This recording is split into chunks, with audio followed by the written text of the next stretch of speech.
नमस्कार. आजच्या एपिसोडमध्ये 3-4 शॉर्ट्स गोष्टी आहेत. पहिली गोष्ट तर अशी आहे की जे स्थळ प्रियासाठी आलं होतं ते जानकीसाठी अप्रूव्ह होणार. सेकंड गोष्ट होईल की जानकी आणि मकरंदची आज भेट होणार आहे आणि ते एक दुसऱ्याला पहिल्यापासून ओळखतात सुद्धा, म्हणजे त्यांचा पास्ट ऑलरेडी आहे. आणि त्यानंतर मेन गोष्ट म्हणजे की जानकी साठी स्थळ आलेलं आहे ते तर आहेच, आणि त्याच्याच बरोबर इकडे सुमित्रा ऋषिकेशला सांगत आहे की मला तुझ्यासाठी सुंदर बायको पाहिजे. म्हणजे आजच्या एपिसोडमध्ये इतके सगळे ट्विस्ट आणि टर्न्स आहेत. बघूया आजच्या एपिसोडमध्ये अजून आपल्याला काय काय बघायला भेटते. नमस्कार.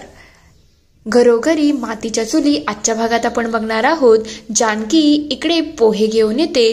तेवढ्यात काकू म्हणायला लागतात, काय ग, पोहे आणायला गेली होती की बनवायला? इतका उशीर लागतो का? तेव्हा जानकी म्हणते, सॉरी, खरंच खूप उशीर झाला. तेवढ्यात त्या म्हणायला लागतात, काय हो, जरा जास्तच उशीर होत आहे. तुमची मुलगी कुठे आहे? आणि ही मुलगी आली ती कोण होती? तेव्हा जानकी लगेच आत जाते. इकडे प्रिया तिला म्हणत असते, काय ग, तुला एवढा उशीर झाला? मला असं वाटलं तू रेडीमेड पोहेच बनवशील.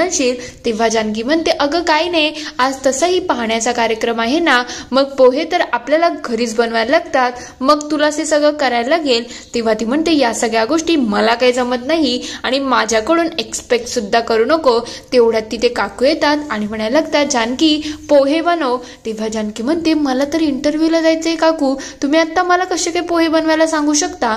तेव्हा ते म्हणतात, मी सांगितलं होतं ना, जेव्हा या घरामध्ये राहायला आली तेव्हाच क्लिअर केलं होतं की घरातली कामं तुला करायला लागतील, मग उगाच मागे पुढे करू नको. हे मला बिलकुल आवडलेलं नाही आहे.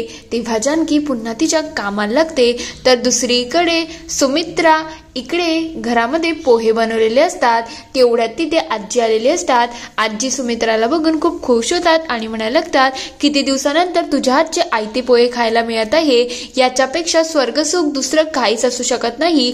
तेव्हा सुमित्रा म्हणते, आई तुला तर मिळतात, पण माझं काय? मला कधी असं सुख मिळेल? कधी या घरामध्ये सुनबाई येईल याचीच तर मी वाट बघते. तेवढ्यात तिथे सारंग आणि ऋषिकेश सुद्धा येतात. सारंग आजीला बघून खूप खुश होतो आणि अक्षरशः आजीला मिठीच मारतो. तेव्हा आजीही त्याचे खूप लाड करतात आणि म्हणायला लागतात, सारंग माझा लाडाचा आहेस रे तू.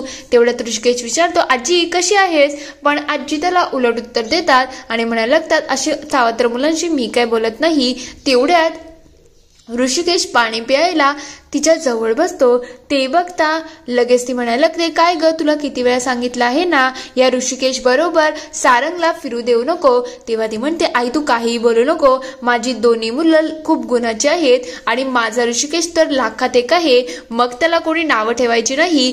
तेवढ्यात ती म्हणायला लागते, ऋषिकेश तू बसून घे, मी तुमच्यासाठी पोहे घेऊन येते. तेवढ्यात इकडे आजी सारंगला म्हणायला लागतं, तुला लाडू आवडतात ना, मग मी तुझ्यासाठी लाडू आणले आहेत, तिकडे जाऊ नको, एकटाच का? तेव्हा सारंग म्हणतो, जे माझं आहे ते दादाचं सुद्धा असणार आहे, मग दादाला तर मी देणार म्हणजे देणार. तेवढ्यात आजी म्हणायला लागतात, काय ग तुझं आहे, तुला समजत नाही का?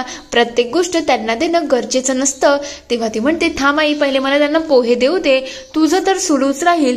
तेव्हा ती म्हणायला लागते, अगं तो सावत्र आहे हे विसरू नको, उगाच त्याचे एवढे लाड करशील तर तो डोक्यावर नाचेल. तेव्हा सुमित्रा म्हणते, आई मी तुला पहिल्यापासून सांगितलं आहे, माझ्या घरामध्ये सावत्र असा विषय काढायचा नाही म्हणजे नाही. ती तिन्ही मुलं माझीच आहेत, हे आठवण ठेवायचं, उगाच वाटेल ते बोलायचं नाही. तेवढ्यात इकडे सारंग म्हणायला लागतो, आज दादा तुझ्या नशिबात पोहेच आहे वाटतं. म्हणजे तिकडे तुला आठवतंय का की तुझं आणि त्या पोह्यांच्या बरोबर एकदम फुलांचा वर्षाव झाल्यासारखं झालं आणि आता आईने सुद्धा पोहे बनवले आहे. असं वाटते त्याच मुलीबरोबर तुझा कांदे पोह्याचा कार्यक्रम होईल. तेव्हा ऋषिकेश म्हणतो, काय बोलते तुझं, तुला तरी कळतंय का? ती मुलगी तिखट मिरची आहे आणि तिच्या बरोबर कांदे पोहे, तू मूर्ख बिर्ख झाला आहेस का? तेवढ्यात सुमित्रा त्या दोघांसाठी चहा बनवून येते. पण आजींना हे फारसं पटलेलं नसतं. त्या सतत तिला टोमणे देत असतात की असं या मुलाला लाड करायची गरज नाही आहे. तर दुसरीकडे पाहण्याच्या कार्यक्रमामध्ये प्रिया सगळ्यांसाठी पोहे घेऊन येते. तेवढ्यात जानकी म्हणायला लागते, मला उशीर होत आहे, आता मी जाऊ का? तेव्हा ती म्हणते, थांब जरा, तुला सांगितलं आहे ना एवढी घाई करू नको. तेवढ्यात ते म्हणायला लागतात, काय गो, मला एक सांगा, तुमच्या मुलीचं शिक्षण काय झालं आणि बाळा तू कुठे चालली आहेस, तू काय एवढी घाई करते? तेव्हा ती म्हणते, माझा इंटरव्ह्यू आहे आणि इंटरव्ह्यूसाठी मला जायलाच लागेल. तेव्हा ते विचारतात, काय ग, तुझं शिक्षण काय झालं? जानकी सांगायला लागते, माझं MBA झालं आहे. तेवढ्यात त्या काकूला विचारतात, तुमच्या मुलीचं शिक्षण काय झालं?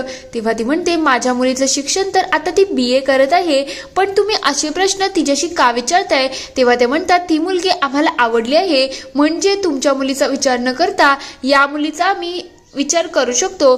तेव्हा जानकीला लगेच काकू बाहेर घेऊन जातात. तेव्हा ते म्हणतात, काय ग, कशाला मध्ये मध्ये तोंड चालवतं, आता तुला उशीर झाला नाही का? तेव्हा जानकी म्हणते, माझी काही चूक आहे, त्या काकूंनी माझ्याशी प्रश्न विचारले आणि त्याच प्रश्नांची तर मी उत्तरं दिली आहेत. तेव्हा ती म्हणते, पुन्हा जर या घरामध्ये कोणी आलं आणि तुला तुझ्या शिक्षणाबद्दल विचारलं ना, तर सांगायचं मी 10वी पास आहे, त्या जास्त तोंड खोलायचं नाही तर गाठ माझ्याशी असणार आहे. तेव्हा ती म्हणते, ठीक आहे, तुम्ही जे काही बोला. ती लगेच स्वतःला थोडंफार धीर देते आणि तिच्या कामाला निघून जाते. इकडे ऐश्वर्या खूप हसत असते. तेव्हा मकरंद विचारतो, काय झालं, तू एवढी का असते? तेव्हा ती म्हणते, तुला काय वाटते, माझी आई एकदमच फनी आहे, म्हणजे ती आपण दोघं एकत्र बिझनेस करतोय तर तिला असं वाटते आपण चांगले पार्टनर होऊ शकतो. तेव्हा तो म्हणतो, सगळ्या आयांना असंच वाटत असतं, कारण की आपली बॉन्डिंग त्यांनी बघितलं असेल. तेव्हा ती म्हणते, तुला कसं काय समजलं, तुझी कुठे आई आहे? तेव्हा तो म्हणतो, मला आई नाही आहे, पण मी समजू शकतो. तेव्हा ऐश्वर्या म्हणते, अरे मला तुला दुखवायचं नव्हतं, चुकून तोंडातून निघलं. तेव्हा तो म्हणतो, आई नसली तरी मला आईची माया समजते. तेवढ्यात ती म्हणायला लागते, अरे मी थोडा रिसर्च सुद्धा केला आहे आणि कामाची आपण लवकरच सुरुवात करायची का? तेव्हा तो म्हणतो, जरा थांब, मी अजून थोडा स्टडी करायचा बाकी आहे, त्यानंतर आपण सगळं करू. आज एक इंटरव्ह्यू सुद्धा होता, तो अजून झाला नाही. तेवढ्यात जानकी इथे बाहेर येते आणि म्हणायला लागते, दादा इथे इंटरव्ह्यू आहे ना, मी इंटरव्ह्यूसाठी आले आहे. खरं म्हटलं तर मला माहिती आहे मला थोडा उशीर झाला आहे, पण तरी सुद्धा प्लीज एकदा ट्राय करा ना. तेव्हा ते म्हणतात, नाही मॅडम, काहीच मी ट्राय बी करणार नाही, इतका उशीर लागतो का इंटरव्ह्यूला यायला? तेव्हा जानकी म्हणते, मी एका अडचणीमध्ये अडकली होती दादा, मी हात जोडते, प्लीज एकदा सरांशी बोला ना आणि मला कळवा ना, प्लीज प्लीज प्लीज, खरंच रिक्वेस्ट करते, मला खूप या जॉबची गरज आहे. तेव्हा तो म्हणतो, ठीक आहे, काही हरकत नाही, मी जाऊन एकदा बघून येतो. इकडे ऐश्वर्या म्हणत असते, मला नाही वाटत ती मुलगी इंटरव्ह्यूला येईल, विषय संपला.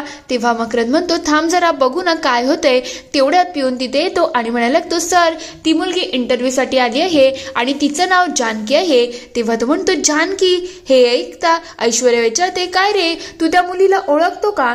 तेव्हा तो म्हणतो, नाही ग, ओळखत नाही. तेव्हा ती म्हणते, अच्छा, पण मला एक गोष्ट माहिती आहे, तुला कोणती तरी मुलगी आवडते आणि तू तिच्या मागे लट्टू आहेस. तेव्हा तो म्हणतो, काय बोलते तू, तुला तरी कळते का?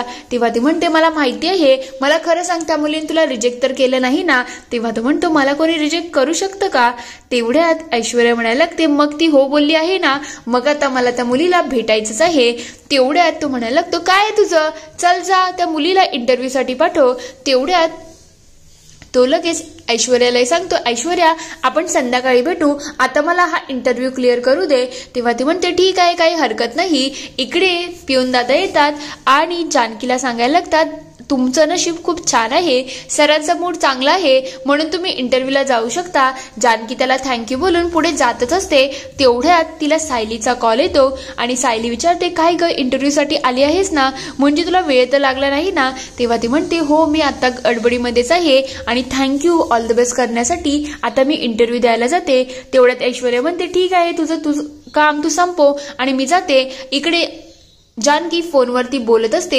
तेवढ्यात बाजूने ऐश्वर्या जाते, पण त्या दोघींची काही भेट होत नाही आणि त्या दोघी तिथून आजूबाजूनेच निघून गेलेल्या असतात. इकडे जानकी कॅबिनच्या आतमध्ये येणार असते, म्हणून मकरंदला थोडी एक्साइटमेंट होते की ही तीच तर जानकी नाही ना, म्हणून तो थोडा स्वतःला रेडी करतो आणि मागे वळून बघतो. तेवढ्यात जानकी तिथे येते आणि म्हणायला लागते, सर सॉरी, माझ्याकडून चूक झाली आहे, मला यायला थोडा उशीरच झाला, पण या जॉबची मला गरज आहे, प्लीज एकदा माझं म्हणणं ऐकून घेणार का? तेवढ्यात तो चेअर वळवतो ते बघता जानकी खूप खुश होते आणि म्हणायला लागते, मकरन तू इथे काय करतोय? मला आठवते तू माझा सिनियर होता, गोल्ड मेडलिस्ट होता. तेव्हा तो म्हणतो, तुला खरंच आठवण आहे का? तेव्हा ती म्हणते, हो, कारण की माझी मेमरी शार्प आहे. तू माझा सिनियर होता कॉलेजमध्ये, पण मी ऐकलं होतं तू फॉरेनला शिकायला गेला आहे, मग इकडे कसं काय? तेव्हा तो म्हणतो, ते मी शिक्षण कंप्लीट करून आलो आणि आता मी मुळशीमध्ये इव्हेंट मॅनेजमेंटचा बिझनेस सुरू केला आहे. तेव्हा ती म्हणते, अच्छा असं आहे का? मग मी सुद्धा MBA साठी इथे आलेली आहे आणि आता जॉबसाठी सुद्धा. तेव्हा तो विचारतो, तू MBA करून जॉब करणार आहेस? तेव्हा ती म्हणते, मग करायला तर लागेल ना. तसंही शिक्षण आणि जॉब एकत्र केला ना तर सगळं काही मॅनेज होऊ शकतं. तेव्हा तो म्हणतो, खरंच तुला वाटतं एवढ्या अभ्यासामध्ये तुझ्याकडून जॉब सुद्धा होईल? तेव्हा ती म्हणते, काही हरकत आहे का? म्हणजे तुझ्या कंपनीमध्ये कोणी शिकता आणि जॉब केलेला तुला आवडत नाही का? तेव्हा तो म्हणतो, असं काहीच नाही आहे. जानकी म्हणायला लागते, मला तर तुला बघून खूप आनंद झाला आहे. हे माझे डॉक्युमेंट्स बघ ना. तो लगेच तिचे डॉक्युमेंट चेक करायला लागतो. दुसरीकडे इकडे सगळे जेवायला बसलेले असतात. तेव्हा ऋषिकेश म्हणायला लागतो, आपणच एवढ्या पुरणपोळ्या खाल्ल्या तर आईचं काय? आईसाठी थोडं राहू द्या. तेव्हा ती म्हणते, नाही, मला पुरणपोळ्यांची गरज नाही. तसंही तुम्ही सगळं खाल्लं तरीही चालेल, कारण की माझा आज उपवास आहे.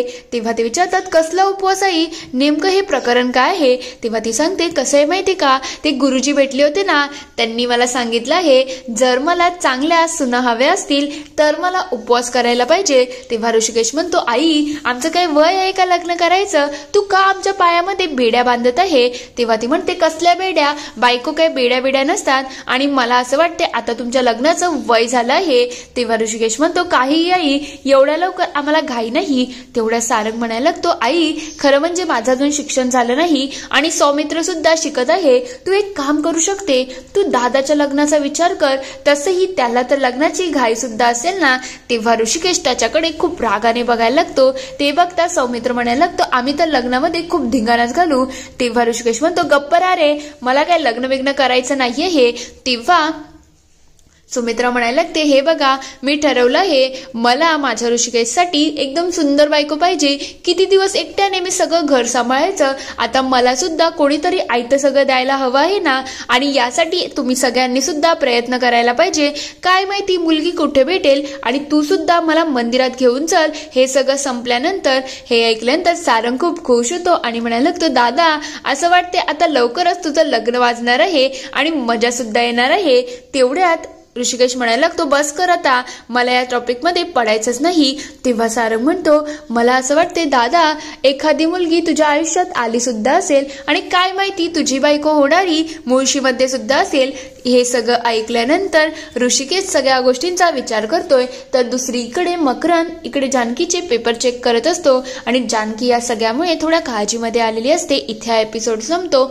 पुढील भागात आपण बघणार आहोत जानकी ला मकरन एक ऑफर लेटर देतो आणि म्हणायला लागतो, तू आता या कंपनीमध्ये जॉईन करू शकते.